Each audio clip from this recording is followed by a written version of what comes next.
नागौर में राष्ट्रीय लोकतांत्रिक पार्टी ने गुरुवार को जिला कलेक्टर के माध्यम से राज्यपाल को ज्ञापन सौंपा।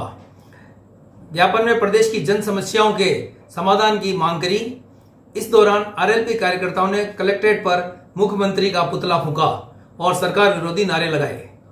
आरएलपी नेता नारायण बेनीवाल ने बताया कि पार्टी ने किसानों, युवाओं, महिलाओं और कर्मचारियों से जुड़े 16 मुद्दों पर सरकार का ध्यान खींचा है। इनकी प्रमुख मांगों में पेट्रोल डीजल पर राज्य का टैक्स घटाकर कीमतों पर अंकुश लगाया जाए, साथ ही स्वामीनाथन आयोग की सिफारिशें लागू कर फसलों को उचित मूल्य दिया जाए, पेपर लीक रोकने के लिए आरपीएससी और कर्मचारी चयन बोर्ड का पुनर्गठन हो, सभी रिक्त सरकारी पद 1 साल के चरणबद्ध तरीके से भरे जाएं, साथ ही फसल बीमा में लंबित दावे तुरंत निपटाएं, प्रक्रिया सरल की जाए, किसानों को समय पर बिजली, सिंचाई, जल और खाद मिल सके, पेयजल संकट के स्थानीय समाधान के लिए विशेष कार्य योजना बने, कानून व्यवस्था सुधारने के लिए ठोस कदम उठाए जाएं, अस्पतालों में डॉक्टर नर्स की कमी दूर कर स्वास्थ्य सेवाओं को मजबूत किया जाए, वृद्धावस्था, विधवा, दिव्यांग पेंशन बढ़ाकर समय पर भुगतान हो सके, जन कल्याणकारी योजनाओं का प्रभावी क्रियान्वित करें, सड़क, शिक्षा, स्वास्थ्य के लंबित विकास कार्य हों, संविदा कर्मी, आंगनवाड़ी, आशा का मानदेय बढ़ाया जाए। 27 मई 2026 के बहराणा आंदोलन के बाद आरएलपी कार्यकर्ताओं पर दर्ज झूठे केस वापस लिए जाएं, साथ ही 132 केवी या अधिक क्षमता की विद्युत लाइनों के लिए किसानों को बाजार मूल्य से दोगुना मुआवजा दिया जाए। अंबुजा व अन्य सीमेंट कंपनियों से जमीन का मुआवजा बाजार दर से दोगुना हो और 80% रोजगार स्थानीय युवाओं को मिले। बेनीवाल ने कहा कि प्रदेश में तीसरी ताकत के रूप में आरएलपी जनता का हक की लड़ाई लड़ रही है। राज्यपाल से आग्रह किया है कि सरकार को निर्देश दें ताकि जनता को राहत मिल सके।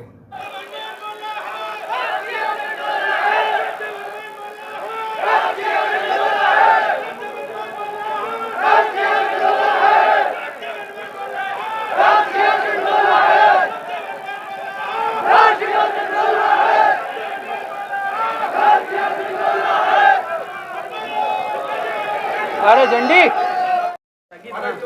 देखिए, भारतीय जनता पार्टी सरकार की जो है संवेदनशीलता को लेके और प्रदेश का युवा, किसान, नौजवान और विशेषकर मातृशक्ति जिस तरह से रोष है लोगों के अंदर, हमने आज जिला कलेक्टर महोदय को राज्यपाल महोदय के नाम ज्ञापन दिया। 18 सूत्री हमारी मांगे हैं, जिसमें बिजली, पानी, कानून व्यवस्था, खाद बीज की उपलब्धता और कानून व्यवस्था तो आप देख ही रहे हो किस तरह वीडियो वायरल हो रहे हैं। दिन दहाड़े बुजुर्ग महिलाओं के गहने लूटे जा रहे हैं, किस तरह से खनन माफिया जो है वो फायरिंग कर रहे हैं, किस तरह क्या प्रदेश के अंदर हो गया है। तो हम सब लोगों ने आज मिलकर और हनुमान बेनीवाल जी की जो रीति नीति है, हमने राष्ट्रीय लोकतांत्रिक पार्टी की रीति नीति है उसके हिसाब से लोकतांत्रिक तरीके से हमने आज कलेक्टर साहब को ज्ञापन दिया है।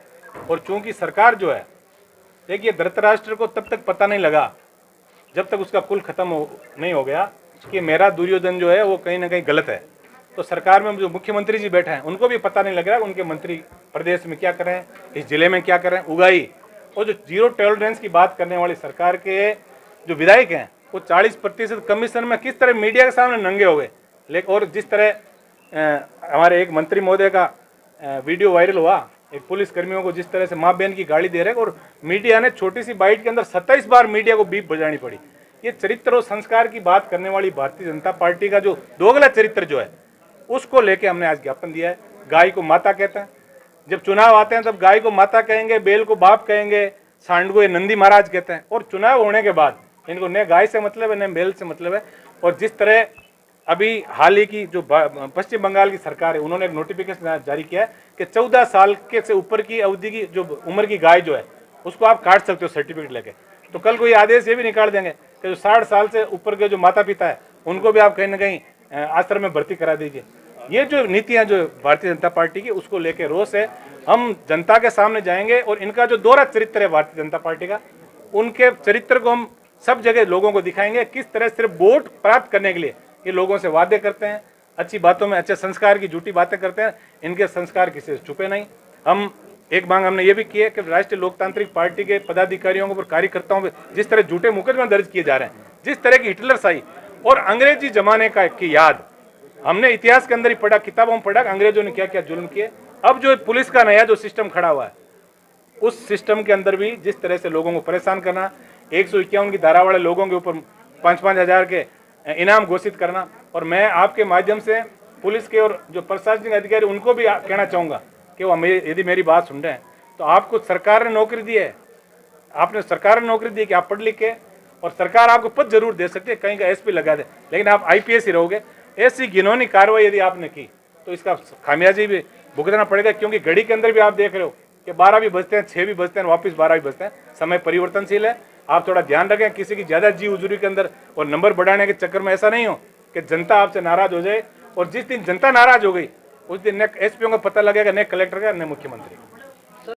यही तो कह रहा हूँ ना, तो और मूर्खादी राज किस लिए कहा, ये कानून नहीं पढ़ते हैं। मुख्य देखिए, एफआईआर किसी भी की जा सकती है, लेकिन माननीय विधायक और माननीय सांसद पे यदि कोई एफआईआर होती है तो एफआईआर तुरंत सीआईडी सीबी के अंदर जाती है।